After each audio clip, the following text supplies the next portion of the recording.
I am really very excited to be here today with Bridget McKenzie and our colleagues to talk about what I think is a very exciting day for Victoria.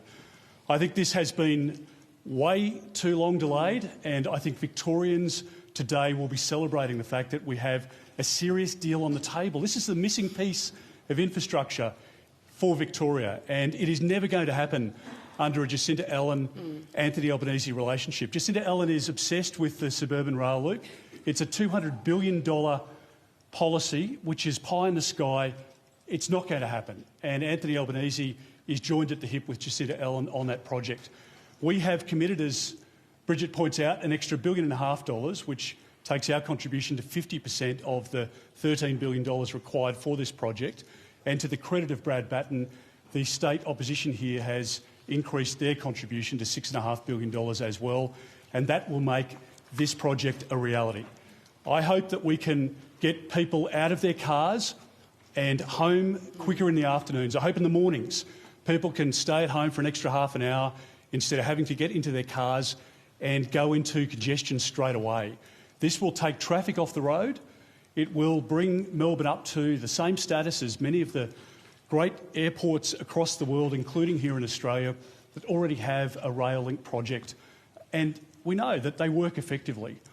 There's an upgrade to Sunshine Station here as part of this, which I think is important. The other point that I'd make is that we are committed to making sure that there are extra projects here, infrastructure, road and rail projects in Victoria that can be funded as well. And that's exactly what a coalition government would be committed to.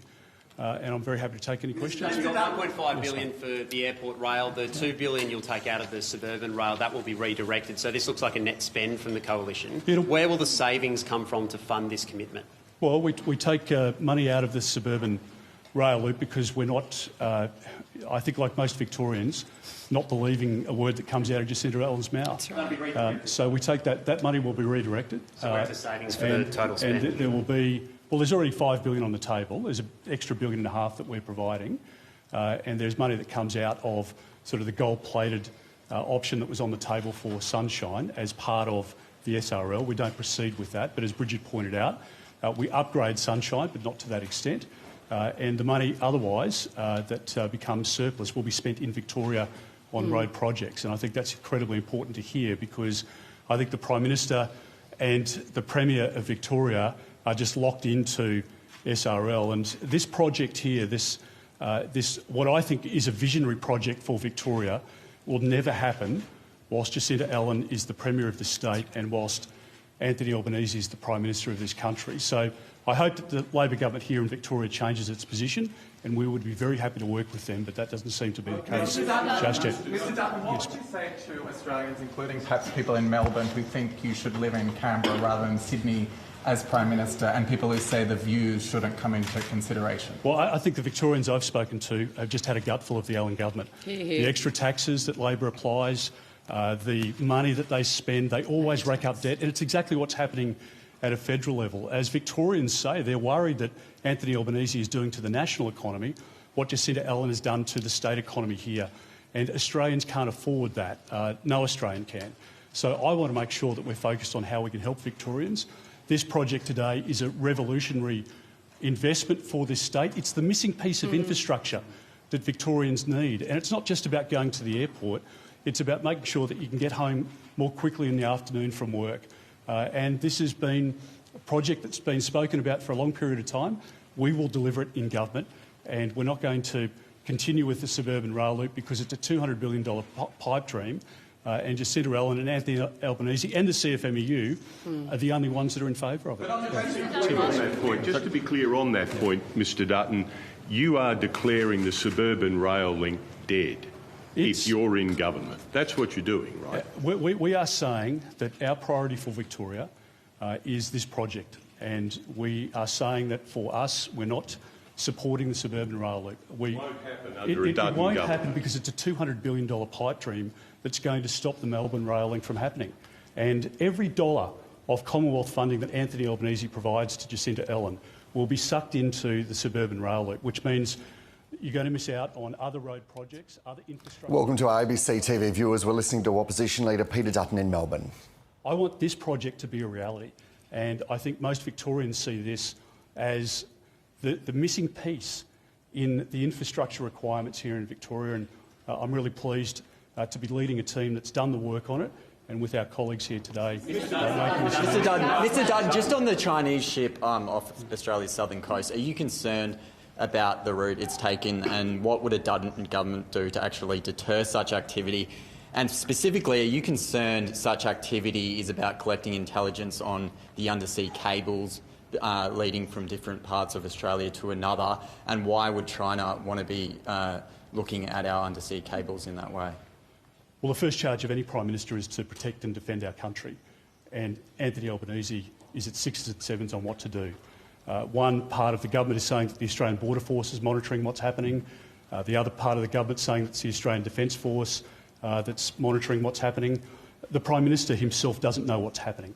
That's the problem. And for a Jetstar or a Virgin pilot to have to notify the government of what was happening off our shores is a disgrace, and it shows the gap that there is in intelligence collection and in the exercise of our military forces at the moment. It is unbelievable that the Prime Minister can't explain to the Australian people what is happening here.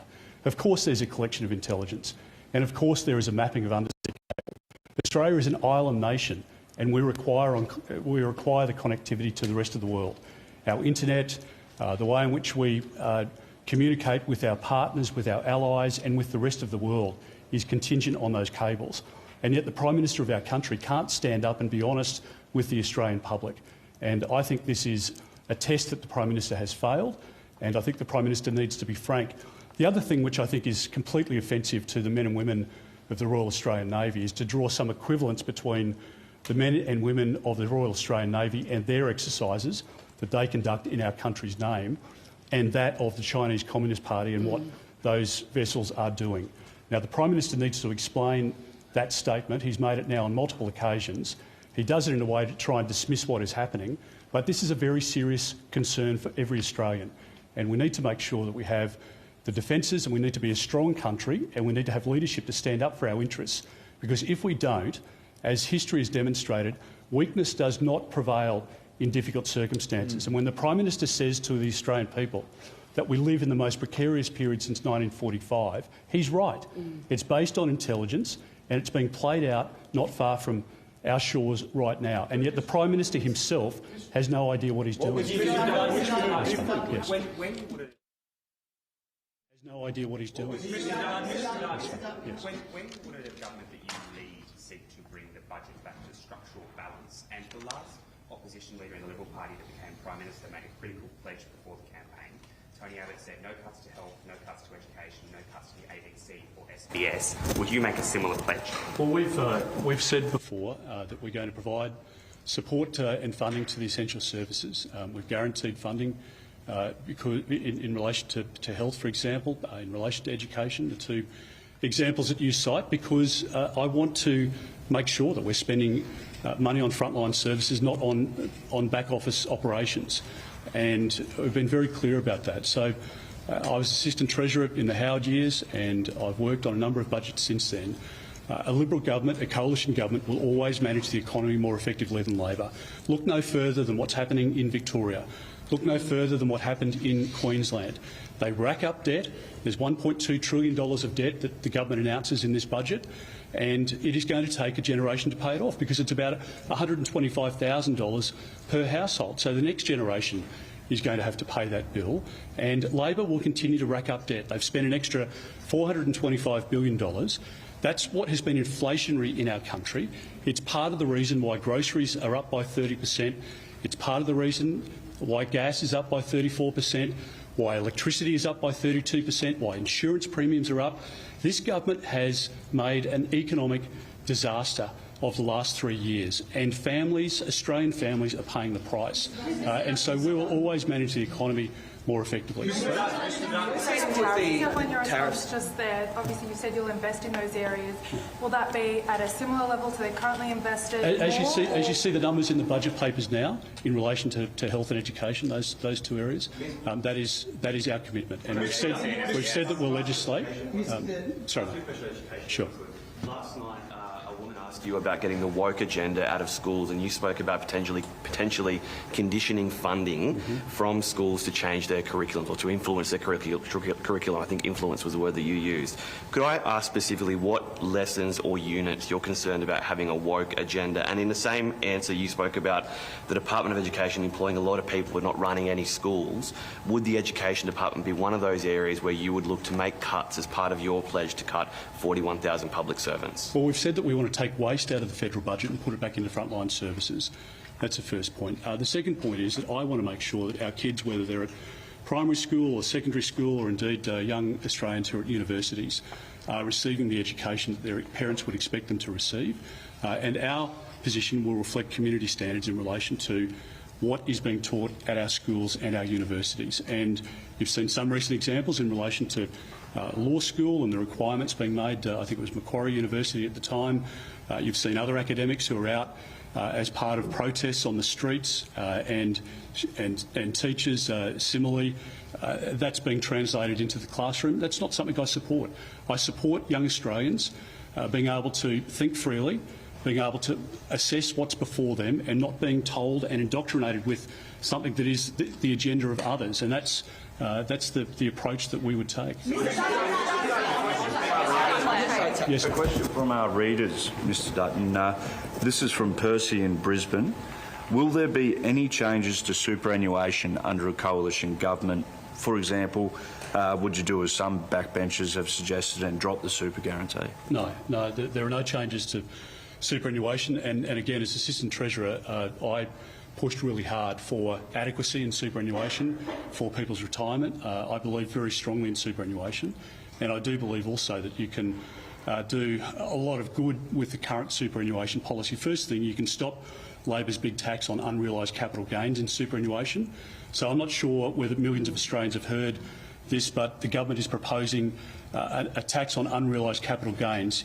So for farmers, if you've got a farm, or if you're a mechanic with a shed, or if you're somebody who's got a family with maybe a delicatessen and a couple of shops either side, and that's in your superannuation fund, you don't have to sell that to pay tax under Labor.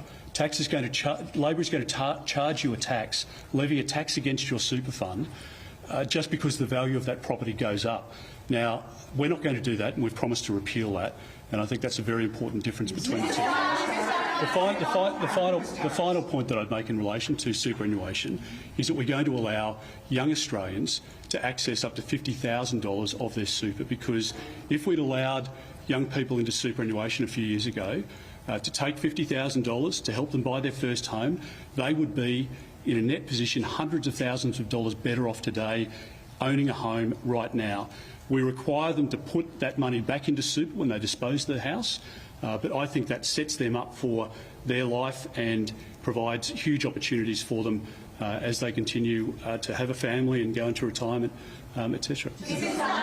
On your gas plan, you've promised 4 days ago to release modelling that will say that prices will go down under your government.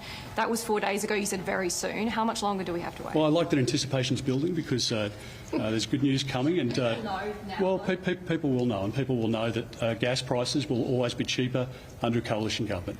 People know that electricity prices will always be cheaper under a coalition government.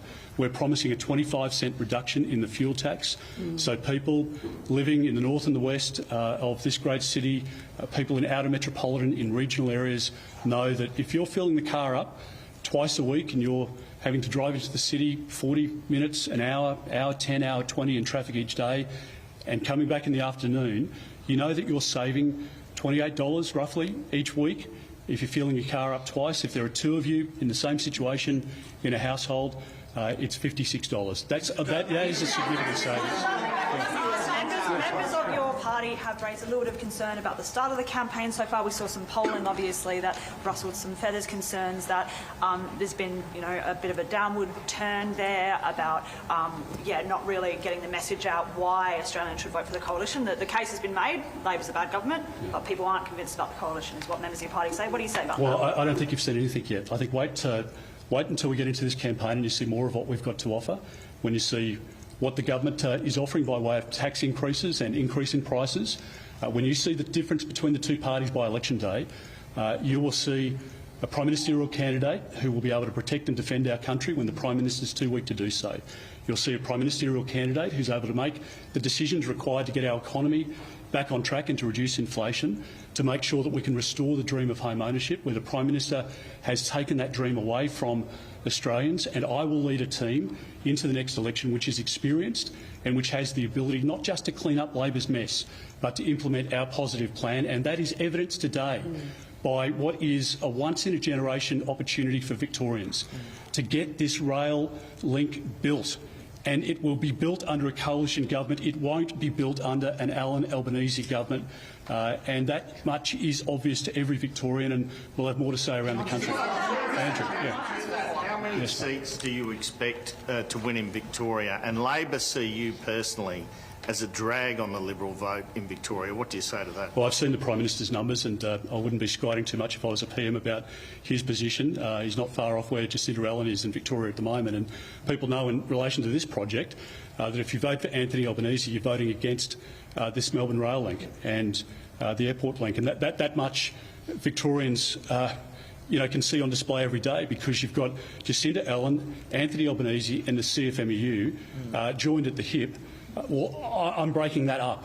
I'm breaking that cabal up for the benefit of Victorians. I'm going to invest into Victoria. I'm going to put money into infrastructure. We're going to get this great state going again.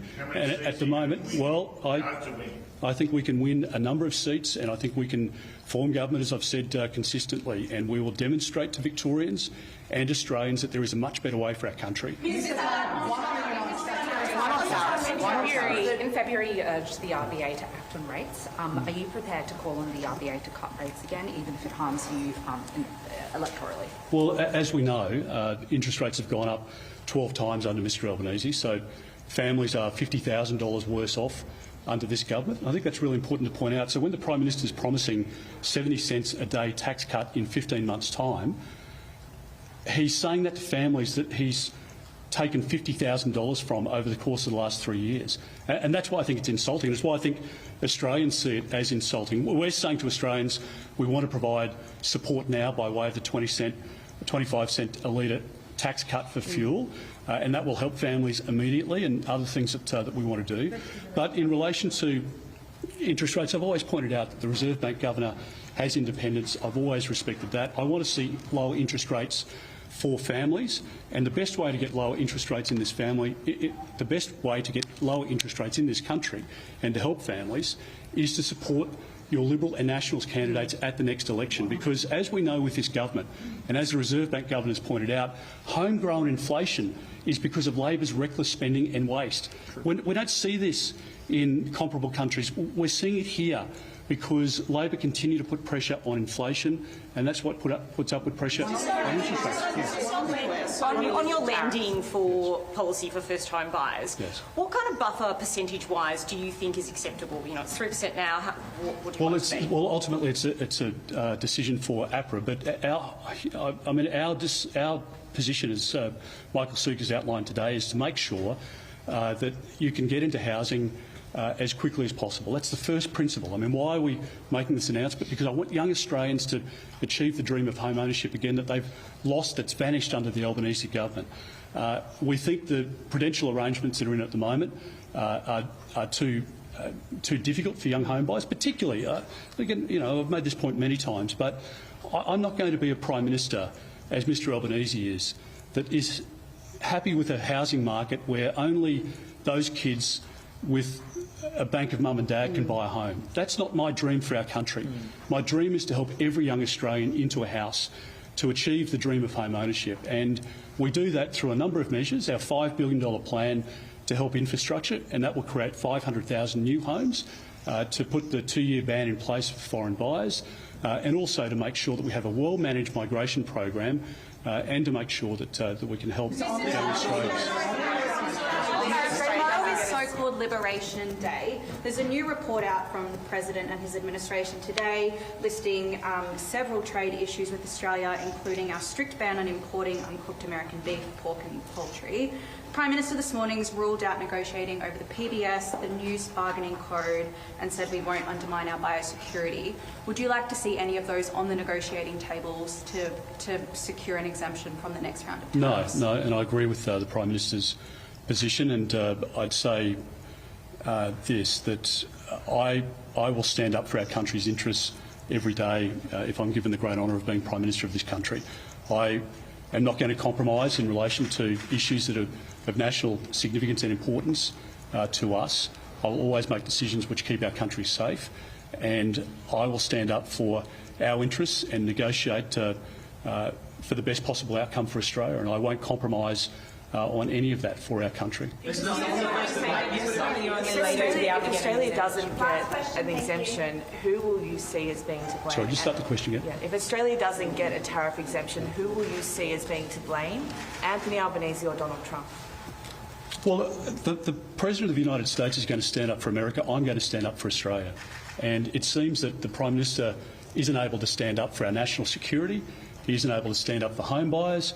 He isn't able to stand up for families. And he isn't able to stand up against people who are trying to do a deal that's not in our country's best interests.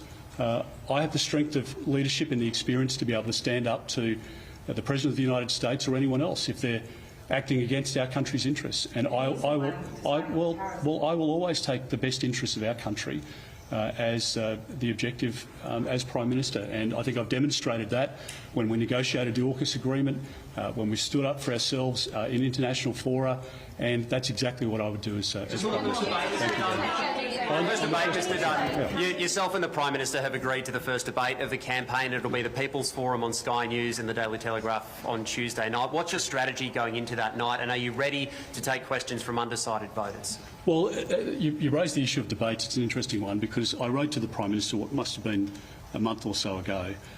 We offered 4 debates. We haven't heard back from the Prime Minister. The Prime Minister is now committing to 1 debate, I think. Is he committing to a 2nd debate? Or a 3rd or a 4th? I don't think so. So I'll be there with bells on next Tuesday night, and it'll be a great debate, and I'm looking forward to it. But the question is whether the Prime Minister is willing to show up to debates beyond that, because I think there is a lot for us to debate. I think there is a lot at stake at this election, and I do think this is a sliding doors moment for our country, and I intend to steer this country in the right direction and to take care of us, to make sure that we're a safe country in an uncertain century, and to make sure that we can get our economy back on track, because I want to help, not hurt, families and small businesses, and that's exactly what a coalition government will do. We will help families, we will help small businesses, we'll help grow our country, and the Prime Minister has no idea what he's doing when it comes to the economy or to national security, and I think that's been displayed again today. Thank you very much. Thank you. And that was Peter Dutton, the opposition leader there, speaking from Melbourne. Apologies about that shot at the end. That's live TV in an election campaign. Let's bring in political correspondent Greg Jennett from Canberra's Parliament House now to step us through it. Greg, a big focus there clearly on infrastructure. That's what the opposition leader wanted to talk about today.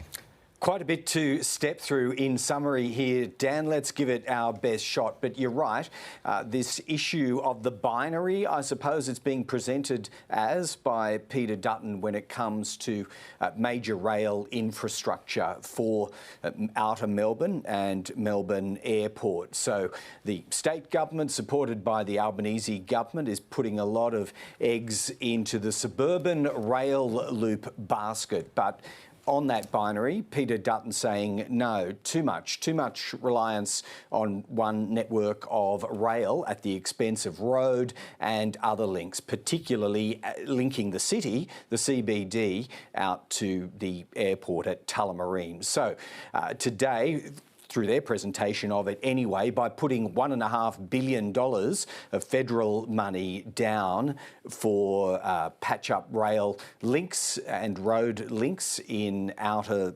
Melbourne. They believe that it makes the airport rail link more feasible and, I suppose, diffuses the infrastructure spend across Greater Melbourne. That's the presentation of it anyway. I think we heard from the Prime Minister earlier, Dan, saying that this will come at the expense of people trying to link into Melbourne on the existing rail networks. Well, Peter Dutton says we're not completely doing away with the Sunshine Station upgrade, which is an important part of this. So that's the way he's presented it. $1.5 billion is the commitment. And again, I think the political calculus behind this is pretty obvious, because he had with him principally the candidate, the Liberal candidate for the seat of Caldwell, but they're also talking about the seat of McEwen being targeted if all of this comes together in the way that they plan. So there's a bit of a political calculus behind this as the coalition targets outer metropolitan seats there. They think, or they assert, that they could pick up, anywhere north of 3 to 5 seats in outer Melbourne. And there was also questions there, Greg, about that Chinese ship that the opposition leader weighed into. Yes, and very strident language adopted by Peter Dutton. Scrolling through my notes to find them, but he's described this as a very serious concern for Australians, the presence of this ship, and he also suggested that it is mapping Australia's subsea cable networks as it goes around what we understand to be the southern edge of the country at present. He says a test for the Prime Minister has been failed on this occasion, and he also went on to say that it's completely offensive to members of the Royal Australian Navy to draw comparisons between what they do, sailing around in the South China Sea, and what now the civilian research vessel and before it the People's Liberation Army Navy vessel have been doing around the coastline of Australia. So he's really demanding that the government find a voice of condemnation about these ship tours, not quite circumnavigation in the case of the research ship, but it virtually was in the case of the PLAN ship that previously sailed through. So national security very strongly being hammered by Peter Dutton today. You're right to identify it, Dan. And as well as that, we saw a big focus on education, particularly in the wake of comments by the opposition leader about the Education Department yesterday or last night, I believe it was. Yes, so he's talking about trying to purge curriculum or school culture in some education systems around the country of what they call, quote unquote, their words not mine, a woke agenda. And Peter Dutton sort of elaborated on that a little here today. He spoke about indoctrination in some curricula. He wasn't super specific about which ones and exactly what he would propose to do, but you get a sense of a priority here if they achieved government to revisit the curriculum, particularly as obviously delivered by the states. They run the majority of schools in this country, but that's taking us down the track, I suppose, of, culture wars and values and that sort of thing. I think we might await further detail on exactly what they're proposing when it comes to education policy to limit or eradicate this quote-unquote woke agenda. But he's certainly going there. That is true.